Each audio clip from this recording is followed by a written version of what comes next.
You do the charity challenge, which I was lucky enough to win in 2017. You play, it's a pick and pray. So all the picks have to be in before the first race in the contest, but you have to handicap the races as you normally would. So in handicapping the race, not only do I find horses that I want some prices, because I know there's going to be prices and you can't modify your selections, but also for my own play. So of those races, there's 3 or 4 that I think are kind of interesting. I'll start with the 9th at Tampa, the Suncoast. And I actually like this horse a lot, Lucretia, who's on the rail. She's got a 5-1 morning line. I'm not sure we're going to get that, but a couple of very interesting things about her. She is, this is, of course, a mile 40 yards on the main track, and she comes off a win at Tampa at 6 furlongs, but she's never run 2 turns. But she's a half-sister. One of the things that Stats Racelines lets you do is look up pedigree real quick and whether a horse could get this. And she's a half-sister to a horse who, I don't remember, a horse named Gallia, who won the 2017 Sunland Oaks at 9 furlongs. So I think she can get it. She gets the rail. Danny Santano, of course, one of the top jockeys, sticks with her. So that's a horse to make some money with, and it's also a play in the charity challenge that I put in today. Moving on to the big one at Tampa today. This was our race of the week at Equibase too, and I really liked this race, which was the Sam Davis. And Sol Volante, I think, is a really interesting horse. Independence Hall, of course, is unbeaten, but Sol Volante draws inside. He's actually one of only 2 horses that have won around 2 turns. Both those wins came on grass, but when you're looking for experience, both of Independence Hall's wins came around 1 turn. This is a 2-turn race. You always be careful about betting favorites doing something for the first time.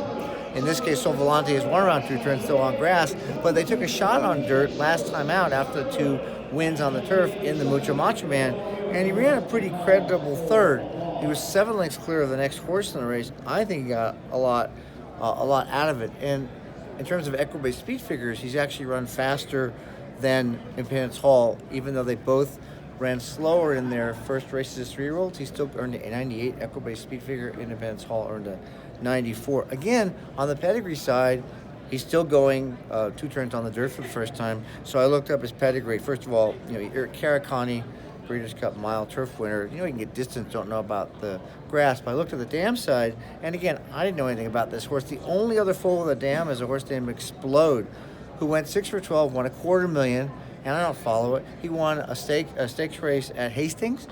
He was stakes placed at Century Mile, the British Columbia Derby. He was 2nd beaten the neck.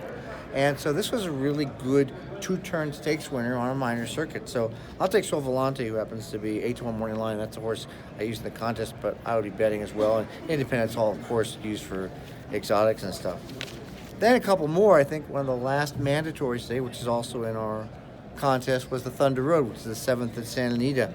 And my top pick got scratched, but Ronald R. is really interesting for folks that maybe want to play, in that he was off from May of 2018 to July of 2019, and he came back and he won a mile on the grass. Kind of tough to do on that circuit where they go so fast early. And that was his first of 3 wins in a row, including a restricted stakes. Drayden Van Dyke rode him in all 3. He ran badly last fall, November, and now he comes off a layoff again. And Van Dyke's riding, so I like him in the Thunder Road. And the last one, in the contest, you've got to take some prices and hope that they stay high odds. And in the 8th at Golden Gate, it's a really interesting horse that I might bet a couple bucks on, but definitely for contest play. And this horse's name is Promote, and he's 15-1 on the morning line. And this is it's an actual allowance race. Don Winners have won other than Maiden or Claiming. And this is a horse that was Irish bred, ran in Ireland and England on turf and on all weather. It's always have a run on, so it's fine. He came to the U.S. His first U.S. start was off a 3-month layoff from October to January. He ran 7th. He ran badly, but since then he put in 2 fantastic workouts at Golden Gate. I think the trainer, who is Badia, who's a really high percentage trainer, has figured out something, got him happy. He put in a 2nd best of 59, 47 and change, and another 47 and change, 3rd best of 100. So if this horse is going to wake up, now's the time for contest play. That's the kind of horse people use. So those are some of my plays in the charity challenge, which I'm hoping to get back to 2017, and some horses to bet to win.